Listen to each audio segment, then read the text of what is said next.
Myths. They are one of the earliest forms of human storytelling.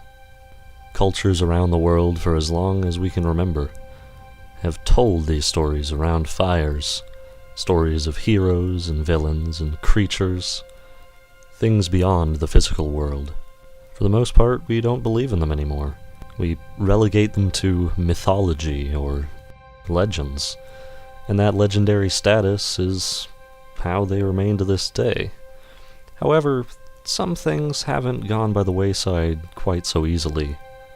Ghosts, Bigfoot, the Loch Ness Monster, things that people still claim to see. People claim that they exist. The Tree Man of Dayton is one such legend, although perhaps not as well known outside of this area. Even within Dayton, it's somewhat of an old story. Pretty much everybody in Dayton knows about the Great Flood of 1913. However, what's less known are the reports that began to surface during and after the flood. Reports of a strange thing. Perhaps a man, perhaps not. Depends on who you ask, really. And these reports haven't stopped, though they ebb and flow. For a while, a pattern will start to emerge. People writing letters, giving accounts, inspired stories by something. But what exactly? What exactly inspires this fear, this awe? Well, that's exactly what I'm here to find out. Over the next few weeks, I'll be uploading a multi-part documentary series where I'll explore the truth behind the Dayton Tree Man and try to find out whether this is a legend or something more real. To start off, I have one particularly interesting account. The poet and philosopher Daniel Mulligan wrote the following letter to his wife on September 5th, 1914. My dearest Mabel, I love you. As abrupt as that statement may seem, I assure you that its cause is not a lapse in my ability to make words flow on the page.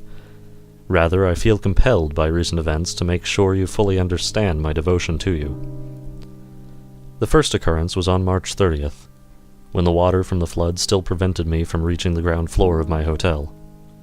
It was just a single moment. I glanced out the window and, seeing something odd, instinctively blinked. After the blink, things had returned to relative normalcy. In that brief half-second, however, what I had seen still chills me to think of. It was a man, yet not a man, dressed in black, with a blank white head and impossibly tall. He was simply standing in the water outside, facing the hotel, and though I could see no features on his face, I felt his gaze burning into me. As one would expect, I dismissed this event as the result of stress brought on by the flood.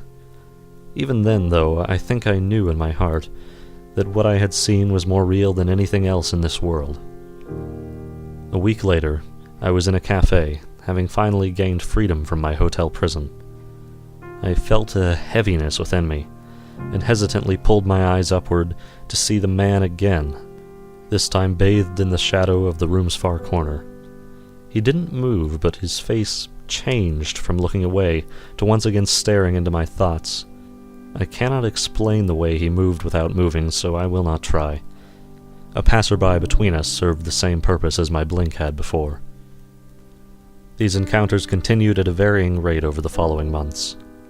In November of last year, the situation changed from unsettling to dangerous.